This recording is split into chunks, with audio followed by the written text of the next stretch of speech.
Imam Sibawa itu tiap hari itu nulis kitab. Nulis. Padahal saya itu ganteng. Sibawa artinya apel. Saking halusnya kulitnya. Udaranya apa? Sibawa. Wongnya walusan. Suatu saat, bojone ora tau dikeloni di barno wae, pokoknya dingin saja. Terus Imam Sibawa pas di pasar mau beli kertas, dulu enggak ada toko orang pasar. Tapi dobong kabeh karena dianggap problem yang marai gak harmonis itu mergo teko golek kitab. Kitabnya didelokne susah. Bareng dobong bojone Imam Sibawa mulai nyongkone bojone kata harmonis mergo problemnya sudah dibakar, malah dipegat. Habis itu Imam Sibawa. Itu banyak ulama-ulama dulu itu bojone itu kalau nggak hati besar ya pegatan tenan. Imam Ghazali itu ketika jadi rektor di Madrasah Nizamiyah itu beliau jadi rektor. Dihormati, digaji rektor. Terus dia lama-lama mikir, ya Allah, saya ini alim kan untuk nyari ridhonya jenengan. Kenapa dapat ini? Orang menghormati saya, menggaji saya. Jangan-jangan upah saya ya ini. Saya buktikan ya Allah bahwa saya nyari ridhonya jenengan bukan karena ini. Semingkat ning alas. Mau betot dom kalian timbo, paham kan? Betot dom. Nah, muridnya ada sing bedaplek kaya rutin tak kok. Ya Imam Ghazali, jare ra apa-apa cek godom mek timbo. Jadi ora kira-kira bro. Murid elek. Dari Imam Ghazali jawab nak. Aku ning alas engko. Saiki ra iso kene. Soale jane kepen minggat ning alas, tapi malah suwe Cina to. Mung alas saiki HP sing wae malah non muslim. Dan saiki ra iso minggat teng putih. Alas, malah tengene tiyang sawit-sawit suwe wong. Aku nggawa dem perkara mau aku butuh sholat, jadi nak sarong kusuwe tak dondomi. Tapi mbok, butuhku mau wudu, jadi kebutuhanku mau wudu besok. Terus minta itu bertahun-tahun terus ngarang ikhya. Mulane kula yakin umpama Imam Ghazali niku urip saiki ora disenengi tanggane. Perkara udang-udangan ora tau napa. Apa saiki ae di SK Budet aman deh. Wong dewa-dewaan ikhya, cara menangi ya ora seneng. Perkarane ra ngarah kena bukan ning wali matul. Orang arah. Lalu itu bareng dia ngarang ikhya, kitab Buzuki. Kitab-kitab tentang uzilah, tentang apa itu. Ya sudah terus jadi gitu sampai. Nah itu yang lucu karena dia pernah rektor, pernah populer. Dia yang namanya wong soleh, ya, minggat di seputar masjid. Pokoknya di daerah yang tidak dikenal. Tahu saya tengah alas, wahai Jumatan, dia Jumatan di Jami'i Damaskus. Pas Jumatan itu dia semojok. Ya orang nggak tahu kalau itu Imam Ghazali.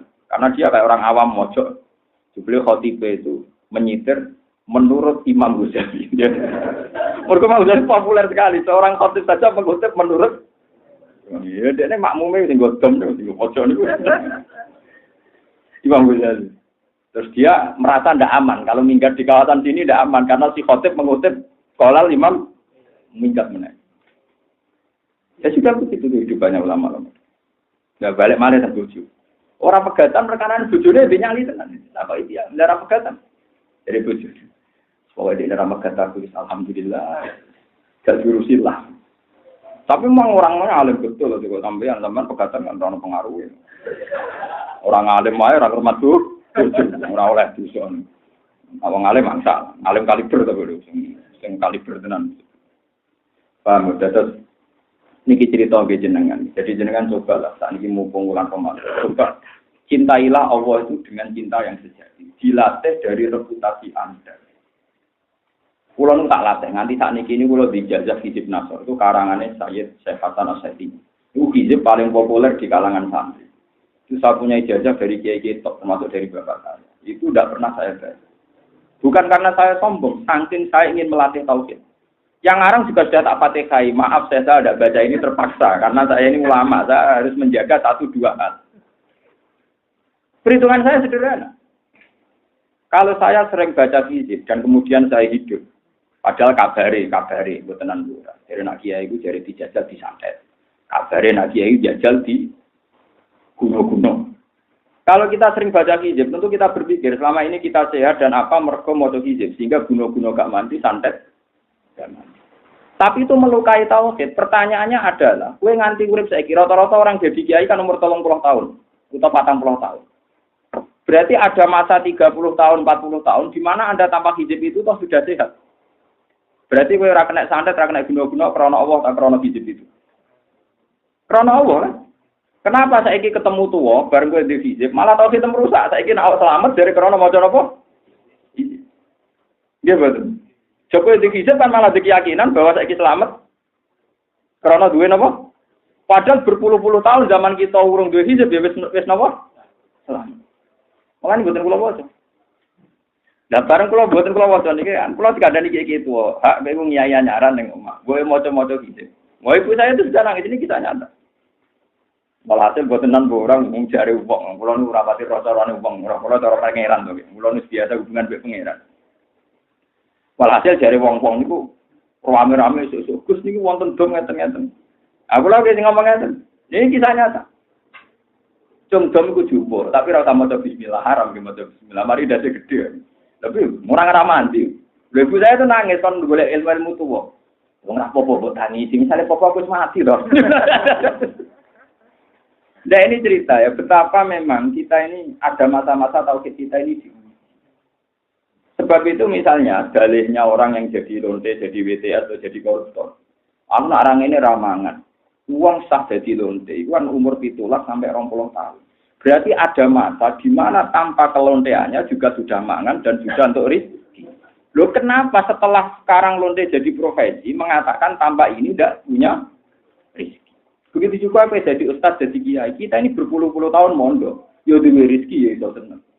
Tapi sak usai kowe seneng proposal, orang ini ramangan. Lu zaman itu kemangan kopo, paham ya? Ini melukai tauhid, melukai apa? Makanya saya senang sama sufi-sufi kayak Nasiruddin Koja, Nasiruddin Afandi itu senang. Dan agak dialog lucu. Ini tak cerita ini, dialog itu orang-orang itu. Manusia itu mesti bintu. Kalau manusia itu kok bintu ini manusia berlanjut sampai mati ya. Kalau cara Quran sewakan al-insan zaluman. Ya udah, zaluman itu isim mubalaghah, sifat mubalaghah. Zalim itu zalim biasa, nak zaluman banget.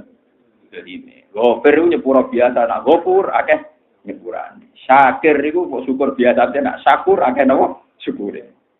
Makanya sifatnya Allah itu banyak syakur, ghafur, rauf, pakai wazan mubalaghah. Wa kana al-insanu zaluman wa akeh zalime, jaulan wa akeh bin. Ini dari wong sufi ini cerita. Manusia itu saking terbatasnya. Itu zaman janin, itu sudah nyoal Tuhan. Kalau bareng ning kandungane mboke, melungker ana kenjone kandungane mboke iku takok. Ya Allah, ngapain bikin tangan untuk apa ora kene go popo, ruangane namung sampean. Ngapain bikin sikil ora iso mlaku-mlaku. Ya ruangane namung sampean. Jadi Nasiruddin apa dia kurang ajar. Lama udah dapat alat kelamin orang musuh. Jadi dia pakai semua fungsi fisik itu disoal karena dalam ruangan apa sempit, digopo. Ya pangeran pasti protes muni kowe ora apa-apa. Wis menengae, ini alamu malah tak lamun, mungkin menengae kowe ora. Nah, kira-kira itu alam akhirat dan alam nanti itu ya gambarannya kayak janggalnya janin pada masa di mana dia dalam kandungan ibu. Sama, kita mungkin sekarang janggal. Kenapa kita miskin? Kita janggal. Kenapa semua hajat kita tidak kesampaian? Tapi Allah lebih tahu. Mungkin kalau kita tidak miskin malah kakian tingkah, kakian pola. Dan sebagainya, dan sebagainya. Sehingga pesannya orang sufi satu, ojo geman takok pangeran. Dia ojo protes, benar kok? La yus'alu amma yaf'alu wa hum yus'alu. Allah ora iso ditakoni, ora iso mbok soal. Kenapa begini, kenapa begitu? Wa hum yus'alu. Tapi kalau kita salah, dimintai tanggung, dimintai tanggung. Terus kalau suwon lewat ngaji poso ini, hadis ini kalau gawa king narukan king omah. Kalau mboten mungkin nyileh sopan apa mungkin mesti ra duwe paham. Mesti napa? Mboten duwe tak jamin. Paham ya? Terus ini penting. Jadi ternyata memahami Tuhan itu kadang benar tiang-tiang lugu. Dan itu dicap Rasulullah, aflaha ini saudara. Orang itu mesti bejo. Karena mensifati Tuhan itu benar. Cara mensifati Tuhan apa? Makanya sampai juga nak mati. Misalnya dia sudah umur 40 luar. Dan 5 tahun ke depan, 10 tahun ke depan dihilang kita-kita. Mengenai tua, karek totalan. Karek iki. Ya, memang kudu siap. Itu kalau ulama-ulama dulu bisa bakat mati sudah senang. Karena mereka, ya Allah, saya belum kenal jenengan di dunia saja indahnya kayak gini. Saya bisa makan, harapan itu. Kayak apa kalau ketemu langsung? Aku kan wali ya. Gue kan demi pengiran mesti wali. Saya yakin. Betina wiridan la ilaha illallah pun sewu ijazahnya mulai mas ayah minal masrik ilau maghrib. Oleh gue gesek di pas notok jantung bodoh wah kayak piye entek ngamek. Tapi mursidilah bingung kita aku yakin. Podo bingung ya sepi pangeran tetep apa? Karena takut dihisab, tapi seorang Arabi dia tenang aja. Ya Rasulullah yang hisab saya ini siapa? Dia Nabi Allah. Allah sendiri apa nyuruh malaikat aja? Allah sendiri. Wah, baguslah kalau gitu. Semua nang wong. Semua nang wong. Perkara Allah itu akan baik-baik. Selama ini pengalaman saya dengan Allah baik-baik. Malaikat dia putih malah. Khawatir biru, khawatir macam-macam. Allah kan mesti baik-baik. Lalu itu Pak dari Kanjeng Nabi kowe nak kepen roh ahli swarga ya delok iku. Saking mencintai napa? Mana ibadi Allah yang baik-baik. Terus walladzina amanu asyaddu hubbal lillah. Wong iman itu anane mau seneng ya.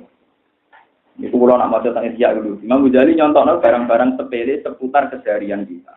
Kowe nak seneng cawe doa ayu, iku mau eling ayune tok. Nek apa kira eling nak pas set apa ngising. Lho boten ini saja. Kamu cinta perempuan saja sudah gila, tidak mensifati buruknya. Ada uang mesti head, mesti ngising, mesti ngeden. Tapi kenapa yang kamu sifati pas guyu manis itu? Apa hanya itu sisinya dia? Tangi turu angop, tak boleh eling-eling. Loh, boten ini fair. Loh, tapi kenapa kamu dengan Tuhan sekurang ajar itu? Eling musibah, eling bala. Lu kira guyon, mesti tak baptis tenan bener. Bener, kelakuannya dua elek bener. Selama ini kita nggak susu itu bener. Tapi mahabbah kita ini salah. Kena seneng cawe itu. Iban nyifati yang indah-indah saja. Padahal dia jelas-jelas punya sisi negatif. Ya mau orang ngicingin, ngempete macam-macam, kete, angope, kerenge barang malah kok. Nah jadi bojo malah kereng barang, ganti mikirin barang. Tapi kalau kamu seneng, pasti hanya mensifati yang baik-baik. Dan yang kamu kenang nih, ratu barang ini berkorapi.